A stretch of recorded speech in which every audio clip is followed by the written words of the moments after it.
Intanto benvenuti ad Incanti al Nuraghe Diana. Un saluto da parte dell'amministrazione comunale della Proloco di Quartu. La giornata non è fantastica, ma la faremo diventare fantastica. Maria, a te la presentazione del libro.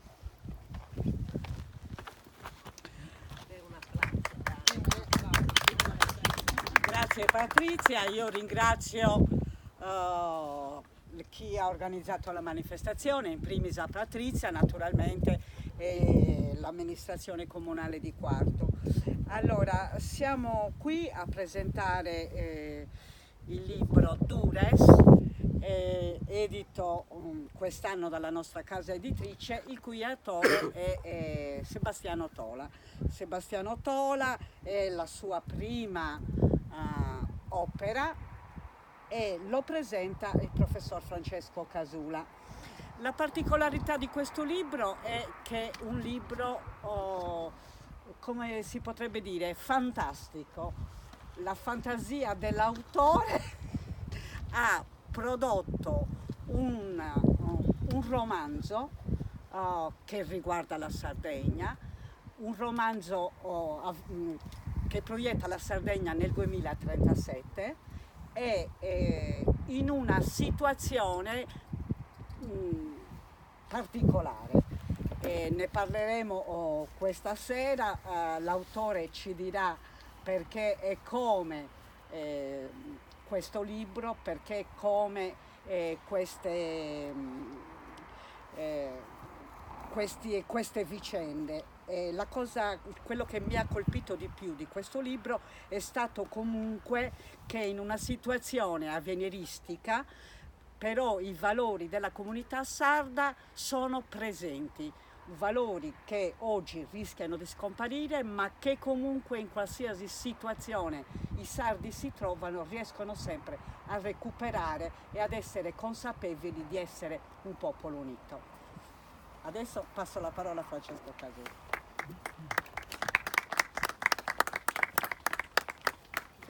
Io mi metto qui perché mi sono appuntato delle frasi testuali, secondo me molto significative, nel libro.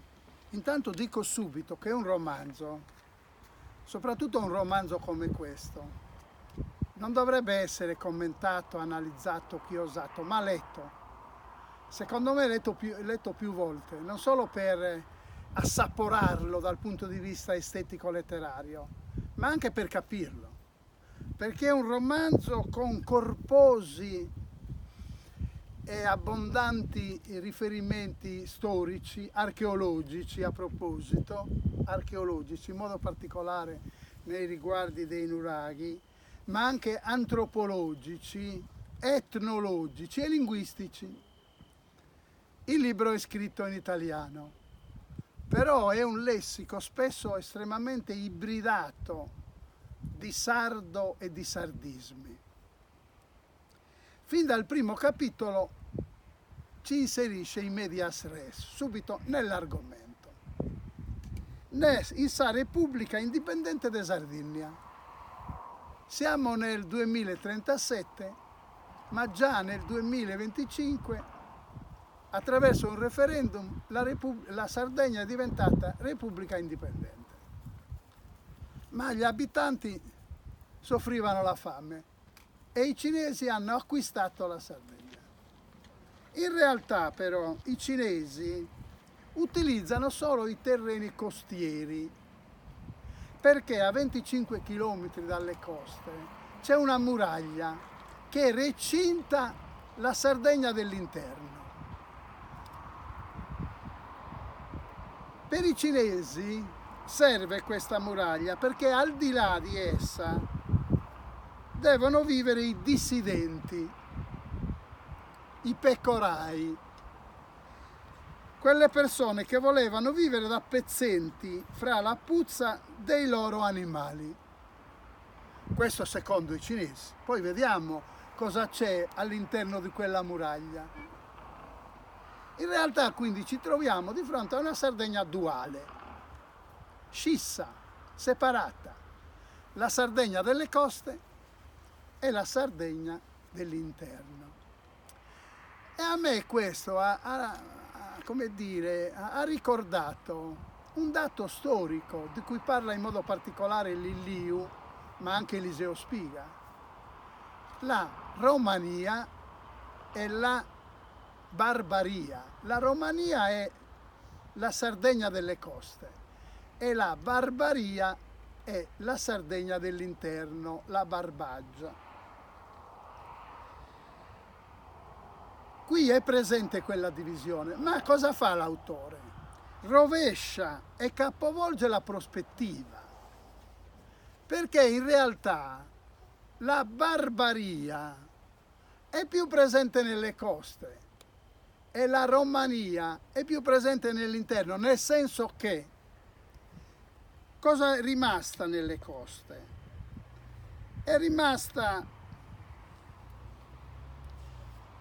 lo dice esattamente l'autore, una landa brulla e desolata, con molte costruzioni fatiscenti e malcurate, dedicate alla manifattura di ogni genere, una piattaforma commerciale. Invece, nell'interno cosa c'è? Ci sono quei pastoracci. Dunque, nell'interno c'è un'isola bella, verde e lussureggiante, con paesaggi sublimi, dai colori intensi. C'è un paesaggio che crea quasi uno stato di incanto, di delizia nei confronti di chi lo abita e di chi lo vede. Mavi, il personaggio principale, secondo me non la protagonista, poi dirò chi è la protagonista. Mavi, la ragazza, era estasiata dalla luce e dal senso di libertà, trasmesso dalla spiaggia e da quel mare.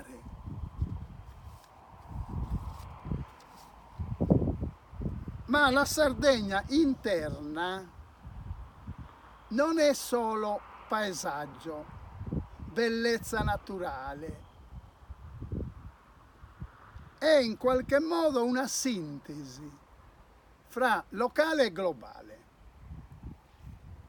Cresce la cultura locale dei sardi, perché ci confrontiamo con il mondo come da sempre abbiamo fatto, monolitici ma anche plasmati e condizionati da tutte le culture d'oltremare,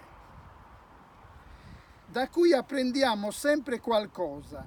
Siamo internazionali, altro che Londra. Tenete presente che la ragazza viene da Londra.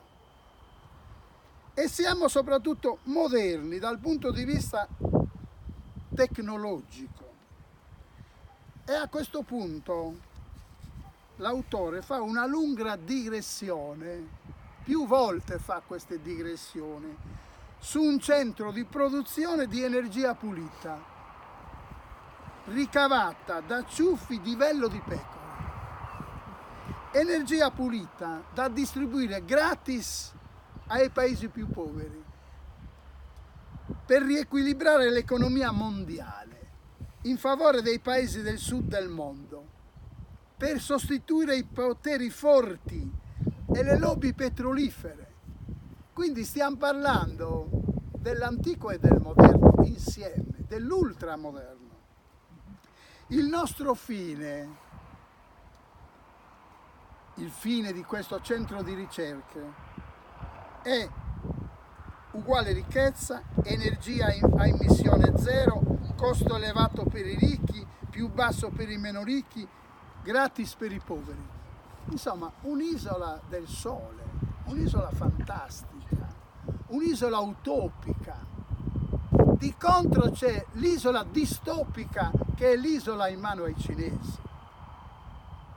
Sempre sulla cultura locale, che è un tema su cui ci sono molte digressioni ragionanti da parte dell'autore.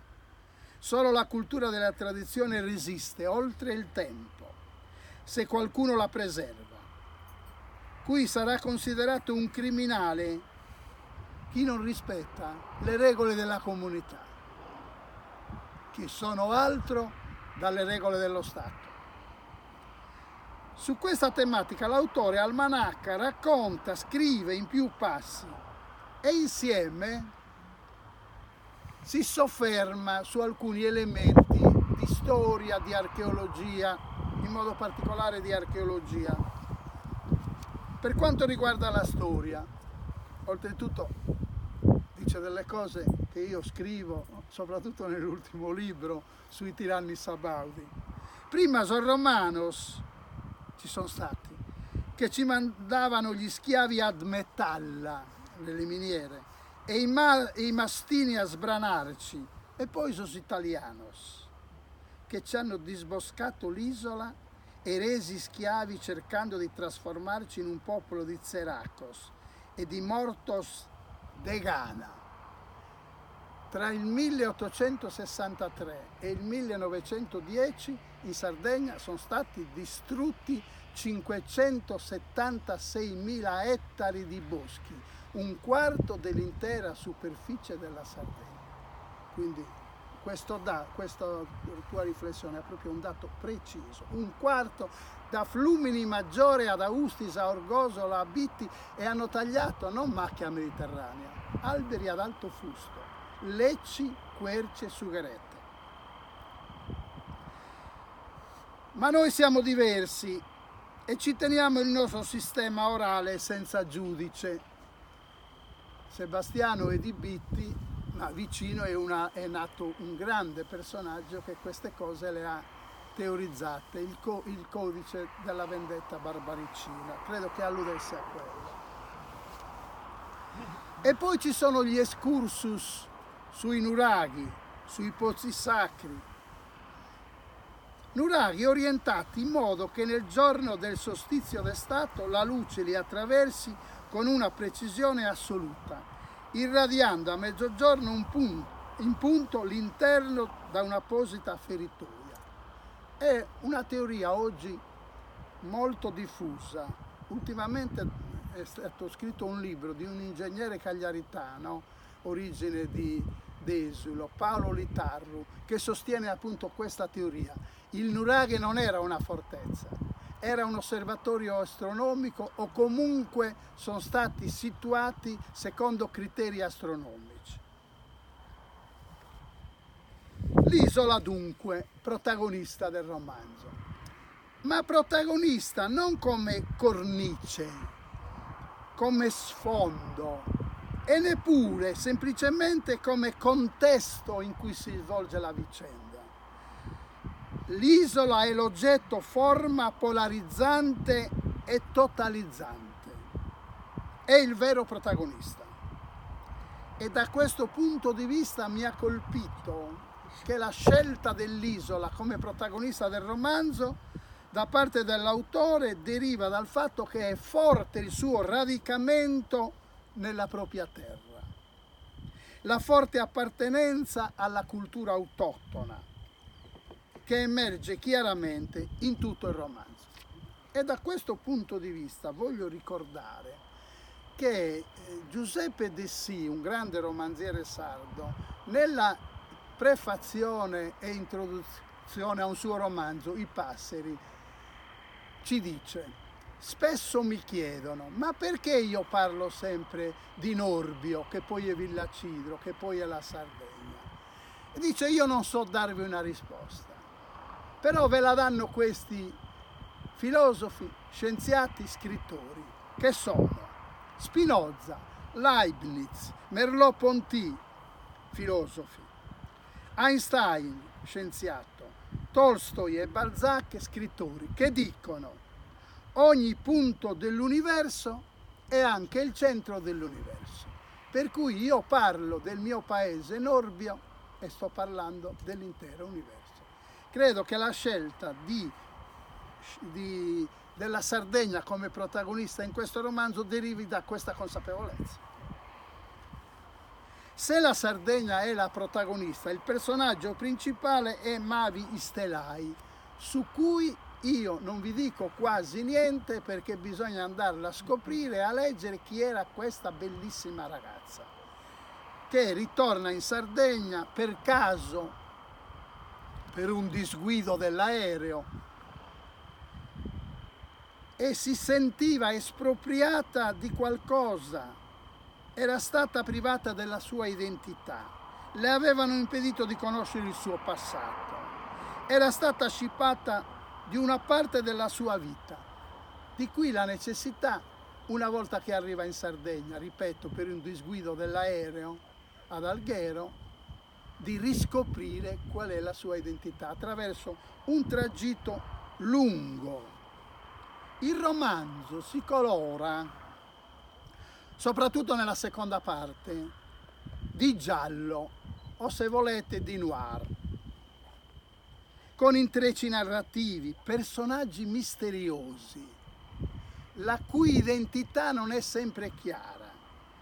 Personaggi misteriosi che si incontrano, si perdono, si ritrovano, con misteri, avventure, sorprese, fatti inaspettati. E quando questi misteri sembrano disvelati, quando i personaggi sembrano identificati nella loro vera entità, si susseguono deragliamenti e colpi di scena, per cui il lettore è ancora trascinato e spinto a continuare a leggere per scoprire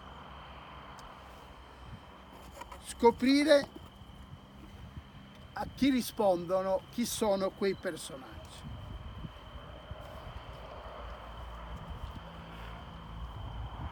Da questo punto di vista, l'autore ricorre proprio a questo marchingegno, a questo artifizio o a quest'arte di porre continuamente dei misteri, dei personaggi strani, curiosi, di cui non disvela immediatamente l'identità, per cui uno continuamente è spinto, sollecitato a leggere.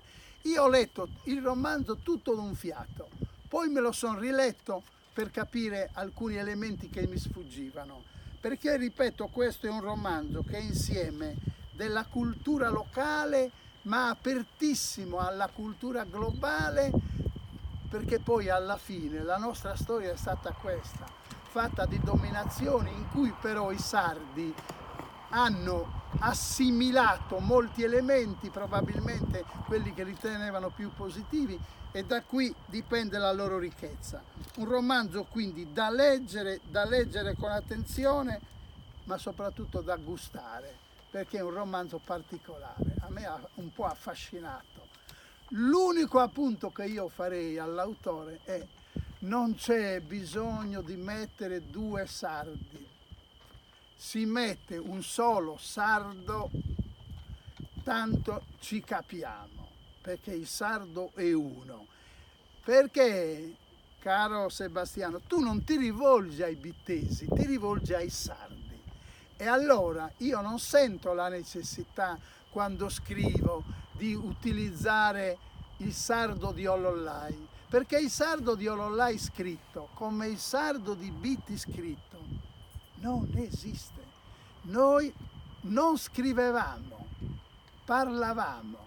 La scrittura è un fatto in qualche modo recente, ma persino chi scriveva, i grandi autori, da Montanaro a Peppino Pesa, eccetera, non utilizzavano il sardo del loro paese, perché il sardo del loro paese esprime suoni, non parole. Utilizzavano un sardo, chiamiamolo così, capito da tutti, che si rivolgeva a tutti i sardi. Quindi io in una prossima ristampa eliminerei la versione bittese e metterei direttamente la versione che tu utilizzi, che è, credo, il logudorese.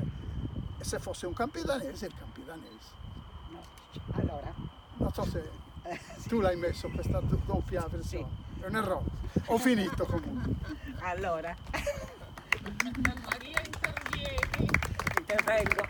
Allora, il discorso è questo. Intanto, aspetta, poi ti dirò più tardi i motivi. Allora, il discorso è questo. Il libro è ambientato a Dures e Bitti. L'autore si è talmente immedesimato nelle vicende che ha voluto utilizzare la parlata bettichesa. ad esempio, determinate espressioni probabilmente non sarebbero state capite da tutti. Ecco perché abbiamo voluto mettere il standard, d'accordo con l'autore.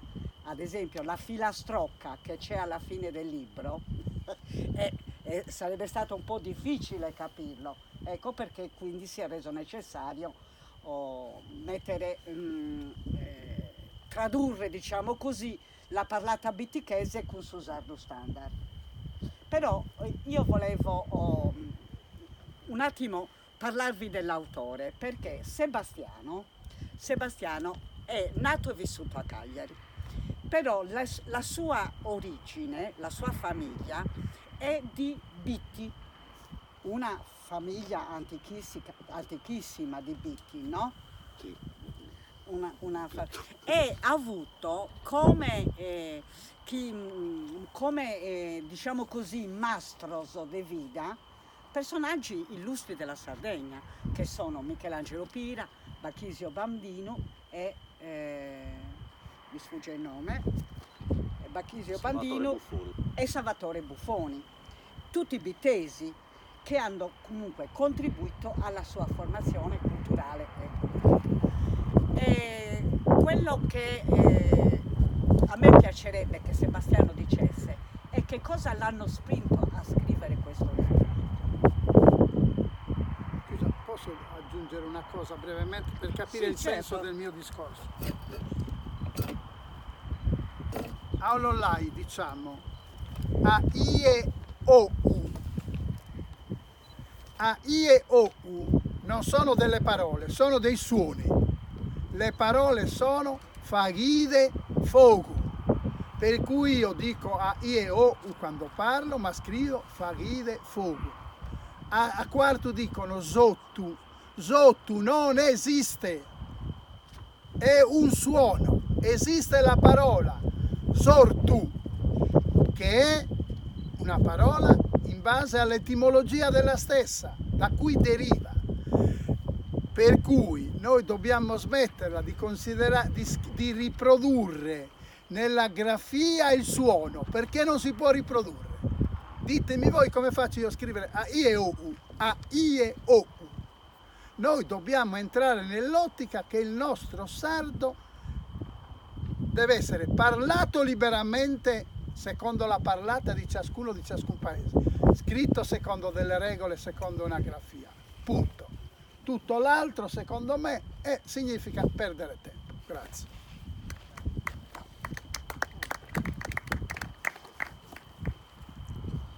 La domanda era? No, la domanda era come mai hai scritto qui, quali sono i motivi che ti hanno spinto a scrivere questo libro, e poi perché la scelta di usare determinate parole così come si pronunciano nel libro. Allora, la scelta di scrivere il libro nasce un po' da, diciamo, la base è tutta una serie di esperienze che io, ragazzo nato a Cagliari, vissuto a Cagliari, da padre bittese, con una forte cultura bittese trasmessa dagli antenati, sono tutta una serie di esperienze che io per primo da piccolo ho vissuto quando ho iniziato a frequentare Bitti. Determinate cose mi meravigliavano, come per esempio la questione del cancello. Quando si entra nel terreno di un pastore si chiude il cancello, anche se te ne devi andare dopo 5 minuti. Io dicevo, ma perché se ce ne dobbiamo andare dopo 5 minuti stiamo a perdere tempo a scendere dalla macchina, aprire il cancello, rientrare, richiudere il cancello, andare nell'ovile a 50 metri, prendere una cosa, poi tornare fuori, riaprire il cancello, riuscire con la macchina e richiudere il cancello.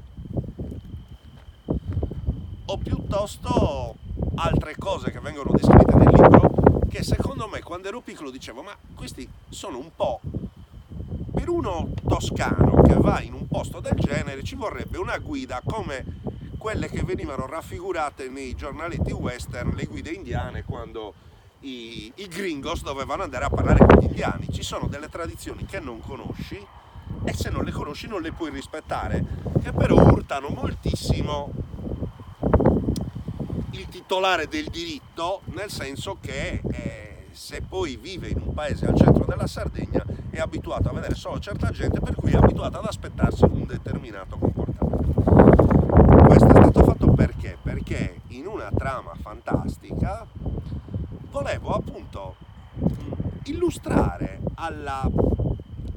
alle persone che non hanno avuto la fortuna o la sfortuna, dipende da come la si prende, di andare in Barbagia, di capire determinati meccanismi mentali della Barbagia, determinate tradizioni della Barbagia, però senza, diciamo, connotarle col classico modo con cui vengono proposte, che so, grazie ad Elena o altre. Quando si descrive la Sardegna, la si descrive sempre come un ambiente cupo, austero, non facilmente gradevole per le persone che ci si pongono di fronte, soprattutto se non hanno quel tipo di cultura. Magari qualcuno lo ritiene noioso. Ecco, io volevo invece dare la possibilità delle persone che leggevano questo romanzo, che ha una sua storia fantastica, e quindi di apprendere incidentalmente tutte queste cose che connotano, che sono sparse in tutto il romanzo, senza necessariamente acquistare il romanzo per capire queste cose, ma per leggerlo come un libro normale, come un libro piacevole, un libro spensierato. E in più volevo dare questa, diciamo, questa visione di una Sardegna un po' più moderna, un po' più evoluta, che mantiene le sue caratteristiche ma si distacca da quello standard di povertà, di austerità, di tristezza e di pessimismo che è insito nei sardi. Io dico sempre, noi sardi siamo particolari, in tutto il mondo il carnevale è fatto di 1000 colori, di maschere colorate, di bambini che ridono, cioè, qui abbiamo le maschere che fanno paura ai bambini, cioè guardate, cioè, dov'è che esiste un carnevale dove ci sono i mammutones, merdules, turpos, e chi più ne ha più ne metta, con la faccia nera, gente triste che fa paura?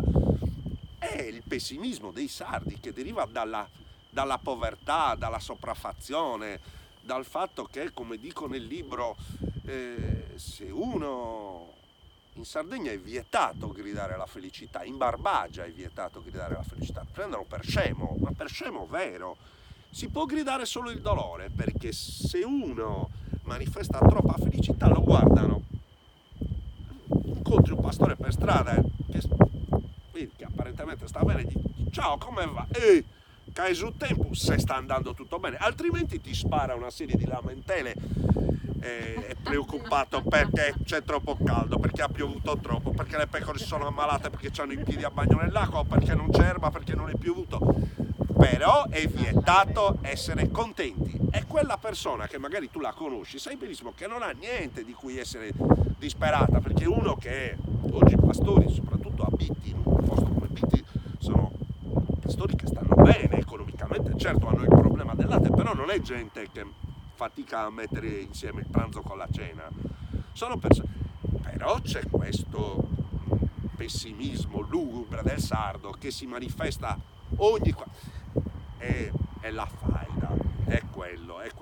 Io invece volevo trasmettere i dati di questa cultura dando una visione ottimistica, forse magari non troppo reale, però suggestiva, perché poi in realtà dopo il primo approccio, insomma, li vedi che sono felici anche loro, non è che sono sempre tristi, però c'è questa diciamo, questa tipicità di scrivere i romanzi ambientati all'interno della Barbagia sempre con quest'alone, quindi volevo un po' rompere questo meccanismo. Poi perché ambientarlo a Bitti? Perché Bitti era quella cultura che io conoscevo meglio, però ho volutamente evitato di chiamarla Bitti, l'ho chiamata Dures, che è un nome che non esiste. Dure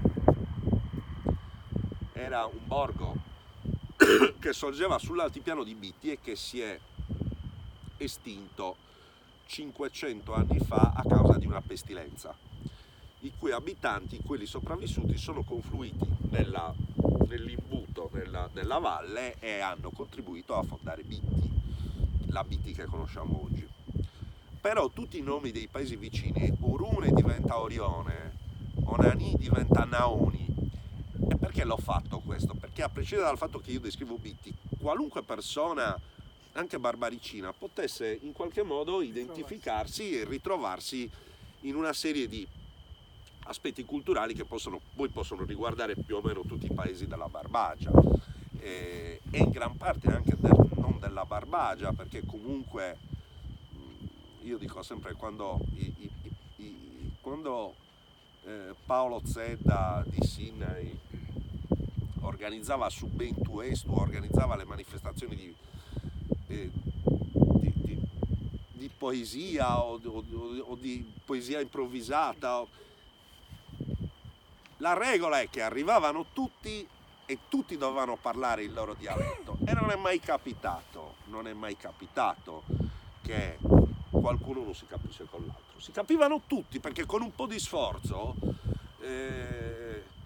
qua è Quaddu, a Biti è Caddu, a Sassari è Cavaddu, ma sempre il cavallo è, cioè voglio dire, non è che la radice è sempre uguale, può cambiare qualcosa, però nel contesto del discorso ci capiamo tutti in Sardegna, forse un po' coi galluresi che hanno qualche termine un po' diverso, e quindi niente, quindi è una sorta di manuale, diciamo così, si può vedere anche come una sorta di manuale per intrattenersi con barbaricini senza fare grosse gaffe, o comunque per capire determinati, si parla del matriarcato, si parla delle donne, si parla della vendetta, si parla del rispetto, si parla del rispetto che gli stessi barbaricini hanno tutte le volte che si relazionano col mondo esterno, perché sapendo cosa vuol dire il mancato rispetto delle proprie tradizioni, quando vanno fuori solitamente le rispettano, e questa è una caratteristica che io ho utilizzato. Zucumbidu funziona dappertutto, funziona a Milano, funziona a Piacenza, funziona in Brasile, funziona in Argentina, funziona dappertutto. Quando tu a una persona gli offri qualcosa come primo approccio, ottieni sempre una reazione positiva, cioè non vai a importi, ma ti presenti offrendogli qualcosa, pur rimanendo tu quello che sei, e questa modalità è caratteristica. Io l'adotto addirittura in Barbagia, nel senso che io vado a caccia. Se mi è capitato una volta di andare a caccia a Cappeda con un amico di Cagliari e scendere per andare a caccia, e si è fermato uno, era gennaio, c'era un freddo, si è fermato uno con un ticrotto, uno di qui, è sceso in canottiera a meno 3 gradi, e in un vesetto sannane, e quello gli fa a caccia, e in un vesetto di Cagliari, e lì è scattato proprio, qui si è girato così, di Bitti, tutto il mondo è paese, prego accomodatevi, è cambiato immediatamente. Dopodiché io gli ho offerto un bicchiere di vino, e questo tutte le volte che andiamo a caccia, sia il mio amico cagliaritano che lui, gli lasciamo spesso e volentieri, se non lo troviamo gli lasciamo un omaggio, lui ci fa mettere la macchina nel suo vino, non corriamo rischi, siamo diventati amici, tutto quello. È sempre il modo di sapersi comportare, e questo in Barbagia è importante. Perché in Barbagia, se non ti sai comportare storicamente, perché chiudevano i cancelli? Perché se le pecore uscivano e andavano nel terreno di un altro, non è che chiamavano la polizia, sparavano direttamente, ed è così, perché è quella la regola, non sconfina il bestiame, non esiste l'occupazione abusiva di pascolo, no, è un danno. Però queste cose uno non le sa. Allora tutte queste piccole nozioni di cui è infarcito il romanzo servono a renderle edotte, perché magari a qualcuno possono interessare, ma possono non essere il motivo principale per cui si legge il romanzo, ecco. Voglio aggiungere una cosa, una strana coincidenza, no? Perché chi legge il romanzo, ad esempio, coglie determinate, cioè saprà che i nuraghi hanno un ruolo nel romanzo, la lana di pecora ha un ruolo determinante nel romanzo, no? E la coincidenza è che ci troviamo in questo meraviglioso nuraghe, e mi ricordo la settimana scorsa la stilista Rita Pireda, io non so se c'è Rita qui, che ci ha dimostrato come con la lana di pecora potrebbe essere, ecco, che la lana di pecora potrebbe essere una risorsa, perché oggi sappiamo benissimo quello che accade, voglio dire, addirittura paghiamo per smaltirla. Ecco, il discorso comunque poi ritorna a questo fatto, che noi abbiamo delle risorse enormi che non riusciamo a sfruttare. Ma E quindi voglio dire, quello che tu hai scritto e delle risorse che poi nel libro, no, si trovano e che poi si svilupperanno, ecco, è proprio questo anche, questa nota di dolore, diciamo così, no? sì, in realtà non è tanto la risorsa che non riesci a usare, è il fatto che spesso e volentieri non sai che quello che consideri una cosa scontata perché fa parte della tua terra sia una risorsa. Cioè la risorsa diventa risorsa nel momento in cui ha un suo valore ulteriore rispetto a quello. Invece il problema affrontato nel libro e nel romanzo è proprio quello. Cioè spesso e volentieri noi consideriamo non risorse, ma semplicemente dati di fatto delle cose che invece, se valorizzate adeguatamente, possono diventare risorse. E torniamo a bomba sulla lana di pecora, che può essere qualunque cosa. Adesso c'è un grande dibattito su un pezzo di carta col quale il sovrintendente ha autorizzato a impiantare una vigna dove ci sarebbero addirittura 18 giganti di Monteprama e un patrimonio immenso per la Sardegna, perché quello porta davvero soldi, cioè nel senso che se tu li tiri fuori, è bastato vedere cosa si è fatto con due. E quindi la noncuranza che è colpa nostra, non è colpa degli altri, è colpa di noi sardi che spesso e volentieri consideriamo scontate delle cose che invece ma basta il mare, uno guarda qui e dice sì, il mare è capitale, però è molto più bello in Costa Smeralda, eccetera. Vai e dillo a un tedesco che viene qua e vede questo mare. Cioè il metro con cui valutiamo le cose spesso e volentieri ci porta, un po' per abitudine, un po' perché non ce l'ha insegnato nessuno, ma 100 anni fa probabilmente se tu chiedevi ai pastori che cosa fossero i nuraghi, ti dicevano sono delle cose rotte che sono crollate, sono pietre. Spesso la gente li utilizzava per costruire. I Sulacu, la beveratoia, quanti ce n'è preistorici che trovi negli ovili che li usano per dar da bere ai cani, non sanno manco cosa sono. Quindi prendere consapevolezza di quello che si ha, però sempre tenendo l'altro occhio verso l'evoluzione di quello che succede, perché spesso ciò che vedi fuori, unito alla tua cultura, ti porta ad avere un'altra prospettiva della tua cultura e quindi a poterla valorizzare, perché magari qualcuno l'ha già fatto con la propria o ha attuato un sistema attraverso il quale ha valorizzato delle cose che prima magari non avevano nessun valore. Facciamo un esempio stupido: la salsiccia, quando è buona, è considerata un piatto prelibato, ma in realtà la salsiccia che cos'è? È un sistema di conservazione della carne prima che esistessero i frigoriferi. Uno ammazzava un maiale, faceva i prosciutti alla salsiccia perché solo col sale li poteva conservare. Era una necessità immediata. La bottarga era il modo con cui la gente più povera della Sardegna, che viveva in mezzo alla